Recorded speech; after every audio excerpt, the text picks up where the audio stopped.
इसका मेन इतिहास है कि जो ग्रंथ है ये प्राचीन है, भृगु जी द्वारा लिखा हुआ है ग्रंथ है और ये हमारे एंसेस्ट्रल हमारे पुश्तों से चला आ रहा है। और जैसे मेरे पिताजी के 5 भाई थे, अभी तो सभी जीवित नहीं है, सभी की डेथ हो चुकी है। तो ये जो ग्रंथ है हमारे परिवार में है, जैसे इधर रेलवे मंडी में। तो हमारा जो ग्रंथ है ये एक कॉमन प्लेस पे रखा हुआ है, सेंटर प्लेस पे है। कोई जहाँ भी जाता है वो एक ही ग्रंथ में उसकी सर्च होती है। अच्छा, तो आपका एक जैसे डाटा बैंक की तरह है, बिल्कुल। सारे परिवार उसी डाटा बैंक को एक्सेस करते हैं। बिल्कुल। हाँ, सेंटर अलग अलग होंगे रिश्तेदारों के? सिर्फ रेजिडेंस हमारे अलग अलग है। हाँ, अच्छा, सेंटर एक ही है। सेंटर एक ही है। अच्छा, तो ये आपके परिवार के पास कैसे आया, थोड़ा इसका इतिहास दीजिए। ये वाला जो ग्रंथ है ये मेरे दादाजी को मिला था ये। अच्छा। और ये वाला जो ग्रंथ है उनको रद्दी में मिला था। अच्छा, रद्दी जिसको कहते हैं, एक जंक डीलर जिसको बोलते हैं। अच्छा। तो वहाँ मिला था। तो जब उन्होंने देखा ये वाला कि रद्दी वाले के गए, उनके हाथ में वो पत्रा आया, तो अनफॉर्चुनेटली उसके ऊपर उनका नाम लिखा हुआ था कि ये वाला जो ग्रंथ है ये इनको मिलेगा। और आगे फिर ये ग्रंथ की प्रथा आगे चली गई। जितना भी सारा ग्रंथ था उन्होंने खरीद लिया था रद्दी वाले से, इन टन्स में था ये। अच्छा। तो उसके बाद में फिर सारा हमने प्रोसीजर मेरे आगे एंसेस्टर्स ने बनाना शुरू किया, तब से ये आ रहा है। ये कौन सी साल की बात हुई? इसको 1918-19 के लगभग होगी अप्रोक्सीमेटली। अच्छा, यहाँ का तरीका क्या है? जातक जब पहले आता है या आता है, उनसे जब आपसे संपर्क होती है तो वहाँ से प्रोसीजर क्या होता है? इसका जो मेन जो आधार है, इसको ग्रंथ को देखने का आपका जन्म लगन का आधार है। तो जन्म कुंडली बनाने के लिए वो तो सभी को मालूम है, इसके लिए आपका नाम, माता पिता के नाम, आपका डेट, टाइम एंड प्लेस, ये सब चीज़ें नोट करके आपकी एक कुंडली बनती है, जिसको जन्म कुंडली कहते हैं। वो ग्रंथ जो कुंडली आपकी बनती है, फिर हम उसको भृगु संहिता ग्रंथ में टैली करते हैं कि आपकी जो कुंडली है उसके साथ मिलान हो गया कि नहीं हो गया। तो जब मिलान हो जाती है उसके बाद में फिर हम आगे इसको सुनाते हैं भविष्य। अच्छा, ये जब आप अपने ग्रंथ में देखते हैं, ग्रंथ में घरों का स्थान आता है या सिर्फ सब उसमें जैसे आपकी कुंडली मिलेगी वही ग्रंथ के ऊपर कुंडली बनी होती है। अच्छा, क्योंकि उसी से हमें पता चलेगा ये कुंडली आपकी है या किसी और की। अच्छा, कई बार भृगु जी जन्म स्थान मेंशन कर देते हैं। अच्छा, कि आपका जो जन्म स्थान है अभी कहाँ का है। अच्छा। उसमें आपके माता पिता के नाम होते हैं, के बाद दादा परदादा जी के भी नाम होते हैं। तो तभी हमें फिर ये सारा वेरीफाई होता है कि आपकी कुंडली है। अच्छा, ये वाला जो ग्रंथ है ये एस्ट्रोलॉजी बेस नहीं है। अच्छा, हार्डली हम कहते हैं कि 5% इसमें है एस्ट्रोलॉजी, वो भी इसलिए कि आपका जन्म कुंडली बनानी पड़ती है। अच्छा, बाकी जो भृगु जी ने ये ग्रंथ लिखा है सब ब्रह्म विद्या से रचा हुआ है। अच्छा, इसमें आने वाला समय, इवन जो बच्चे अभी पैदा भी नहीं हुए उनका भी भविष्य फल है, लेकिन मिलेगा तभी जब समय आएगा आपका। अच्छा, जैसे कोई भी इधर आता है या चाहे आप इधर आए हैं, तो ये सब समय ऑलरेडी निश्चित है। आप इंटरनेट पर भी देते हैं इसके बारे में? आपसे कंसल्टेशन नहीं, कंसल्टेशन कुछ नहीं, कांटेक्ट हो सकता है? कांटेक्ट आप इवन अपनी रजिस्ट्रेशन करवा सकते हैं। अच्छा, सुनने के लिए आना पड़ता है। अच्छा, कितना टाइम से कितना टाइम लग जाता है? ऐसे जी कि एंट्री करवाने के बाद में हर एक को इन टच रहना पड़ता है। हफ्ते 10 दिन तक एक बार रिमाइंडर आपका आना जरूरी है। अच्छा, जब आपकी कुंडली ग्रंथ में मिल जाती है, लेकिन कई बार इसको कुंडली मिलने में लक की बात है, किस्मत है, कई बार हफ्ते 10 दिन में, कई बार तो 2 दिन में भी मिल सकती है। ना मिले तो 4-5 महीने भी लग जाते हैं। लेकिन वो समय इसलिए लगता है भी आप जो रिमाइंडर है आप रेगुलर करवाएं। वो एक बार एंट्री करवाने के बाद 1-2 साल पूछेगा नहीं तो वो फिर स्टॉप हो जाती है वो सब। ये वाला जो ग्रंथ है ये कोई बुक में नहीं है। अच्छा, सारा ग्रंथ लूज पेपर में है। अच्छा, तो किसी की एक जन्मफल की जो रीडिंग होती है, कई बार 2 पत्रे भी आते हैं, 3 भी आते हैं, ये डिपेंड करता है कि आप भृगु जी ने लिखा हुआ है। अच्छा, तो इसको हर एक को पत्रों को हमने बैग्स में बना के रखा हुआ है। अच्छा, लगन वाइज इसको सिस्टमेटिकली रखा है। अच्छा, तो कोई बुक वगैरह इसके कोई भाग ऐसा कुछ नहीं है। अच्छा, और इनके अलग अलग भाग होते हैं, जैसे मिलता जुलता जो है साउथ इंडिया में इसको नाड़ी ज्योतिषम कहते हैं, उसका अलग अलग भाग होता है। जनरल कांदम कहते हैं, अपने नौकरी वाली होती है अलग से, शादी वाली होती है, बच्चे वाली अलग। इसमें ऐसा कुछ है? इसमें जब आपकी रीडिंग मिलेगी ऑन द स्पॉट सारी रीडिंग आपकी होती है। अच्छा, जनरली भृगु जी सबसे पहले आपके पूर्व जन्म का बताते हैं कि आपका जो पिछला जन्म है वो कहाँ हुआ था, क्या पाप पुण्य किए, कौन सी एज में डेथ हुई, जर्नल शॉर्ट में देते हैं।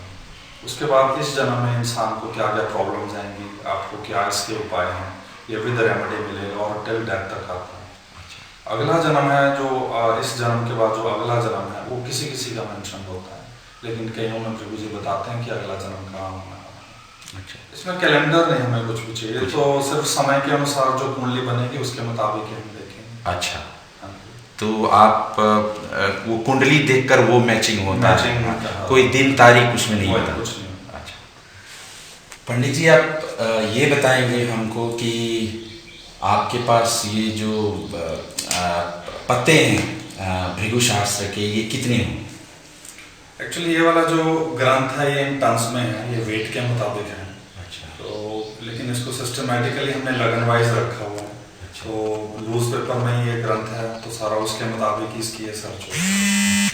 और इसका कॉपी है या ओरिजिनल है, और या जो भी है उसका प्रिजर्वेशन किस तरह आप लोग किए हैं? इसका जो प्रिजर्वेशन है ये जैसे 1970 से पहले मेरे पिताजी के समय, दादाजी के समय, ये जैसे ग्रंथ ओरिजिनल था ऐसे जैसे आप आए हैं आपको हमने ओरिजिनल ग्रंथ दे देना। आपने खुद ही अपना पत्रा उस ओरिजिनल ग्रंथ में से आप ढूंढते थे, तो जब आपका पत्रा मिल जाना आपने वो पत्रा हमें दे देना और उसी टाइम ये रीडिंग हो जाना।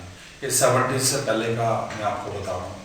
फिर जैसे जैसे समय होता गया तो शाम को जब देखना, मेरे पिताजी हमें बताया करते थे कि जब हमने शाम को ऑफिस बंद करना तो देखना कोई पत्रा उधर पड़ा है कोई इधर पड़ा है, क्योंकि लोगों को क्यूरियोसिटी सिर्फ अपना पत्रा ढूंढने की होती थी। ये नहीं होता था कि हमने ग्रंथ है उसको हम सेव करें या कुछ इसको संभाल के रखें। तो 1972-73 में ग्रंथ का हमने इंडेक्स बना दिया। इंडेक्स है कि बजाय कि ग्रंथ का एक एक पन्ना उठाने के एक ही पेज के ऊपर 16 कुंडलियां हमने बना दी। ऐसे पूरे ग्रंथ की हमने कुंडलियां वो बना दी। वो जो कुंडलियां हैं जिसको हम इंडेक्स कहते हैं वो हमारा स्टाफ चेक करता है।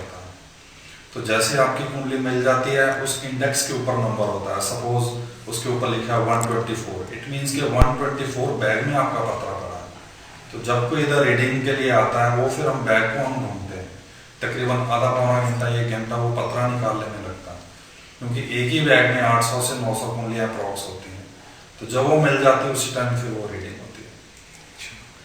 और कभी ऐसा हुआ कि आपकी जानकारी में या आपके यादगार में कि एक पत्ता दो इंसानों का वही एक ही पत्ता? बहुत रेयरली होता है ऐसे, क्योंकि कई बार जैसे भृगु जी ने जो मेन है 2 ग्रंथ की रचना की है। एक रचना की है जन्म भाग की, जिसमें हमें पूरे लाइफ के प्रेडिक्शन के बारे में पता चलता है। दूसरा ग्रंथ उन्होंने लिखा है प्रश्न भाग का। जैसे कुंडली सुनने के बाद में आपको फर्दर लाइफ में कोई प्रॉब्लम आती है, आप पूछना चाहते हैं कि मेरा ये वाला काम होगा कि नहीं होगा, या वॉट एवर आपकी कोई भी क्या प्रॉब्लम आपकी चल रही है ये पूरा होगा कि नहीं, उसके लिए वो प्रश्न भाग बना हुआ है। प्रश्न भाग का ये है कि सुबह आना पड़ता है तकरीबन 11-12 बजे, 12 बजे से पहले आपका प्रश्न नोट होता है। प्रश्न में हम नोट करते हैं आपका नाम, पिताजी का नाम, कहाँ से आए और कितने बजे एंटर हुए हैं, और टाइम की कुंडली हम बना देते हैं और ग्रंथ में से प्रश्न भाग में देखे जाते हैं। और अगर वो मिल जाती है उसी टाइम सेम डे हम रीडिंग करते हैं। ये होता है प्रश्न भाग का प्रोसीजर। आपके रिश्तेदारों में कितने रिश्तेदार हैं नंबर वाइज जो ये काम कर रहे हैं, और कौन कौन से? खैर इसमें जो हमारी फैमिली में है, जैसे मेरे ताई जी हैं, आगे कजन्स हैं हमारे, आगे कजन्स ही हैं मेरे, आगे जो ताया जी के आगे बेटे हैं वो चला रहे हैं। लेकिन इसलिए हम ये पूछ रहे हैं कि भृगु शास्त्र के नाम से बहुत सी सेंटर खुले हैं। हमारा जो भी सेंटर है, हमारी कोई भी ब्रांच कहीं नहीं है, वर्ल्ड में कहीं नहीं है। हमारा जो सारा काम इधर रेलवे मंडी हमारी कॉलोनी है, स्ट्रीट है, सारा वही है। हमारा परिवार भी इसी कॉलोनी में है और बाहर हमारा कोई भी नहीं। अच्छा, तो कोई जातक अगर इधर रेलवे मंडी में आता है तो रेलवे मंडी के अंदर किसी भी भृगु शास्त्र सेंटर में जाता है वो आपके रिश्तेदार? बिल्कुल। और वो जेन्युइन ही? बिल्कुल। अच्छा। बाकी सबकी हमारे परिवार में ये भी बताना चाहूँगा, सबकी अपनी अपनी डीलिंग है। मेरी डीलिंग अलग है, व्यवहार अलग है, उनका अलग है। बाकी सिर्फ व्यवहार में फर्क आ सकता है, ग्रंथ में कोई फर्क नहीं आता। और ये भृगु शास्त्र जो है सिर्फ इंसानों के लिए बताता है या इसमें और भी कुछ है, जैसे देश का भविष्य बताता है, देश का इकोनॉमी या कुछ होने वाला है देश में, सुनामी, ज्वार भाटा, तूफान या देश में वॉर होने वाला है किसी जगह पर, ऐसा कुछ कभी बताता है?